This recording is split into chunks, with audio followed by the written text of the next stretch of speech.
আমি প্রকাশ একটা মেয়েকে ভালোবাসি এবং আমার গার্লফ্রেন্ডও আমাকে বিশ্বাসের সাথে ভালোবাসে, আমিও তাকে বিশ্বাসের সাথে ভালোবাসি, দুজনেই।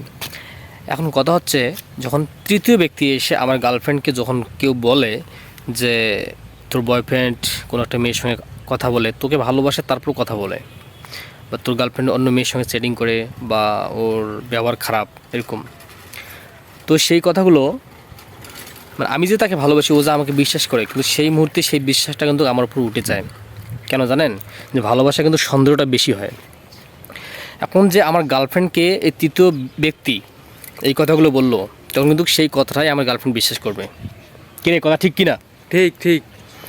তো এই যে ওই কথাগুলো বিশ্বাস করবে, তো তখন বিশ্বাস করার পর কিন্তু আমার প্রতি তার একটা মানে রাগ জন্ম নেবে, যে আমাকে ভালোবাসে, ভালোবাসার পরও কেন অন্য একটা মেয়ের সঙ্গে কথা বলি, আমি অন্য একটা মেয়ের সঙ্গে কেন আমি সেটিং করি, এই যে আমি কেন আমার অভ্যাসটা খারাপ, তখন তার এগলে মানে বিশ্বাস হবে আমার প্রতি।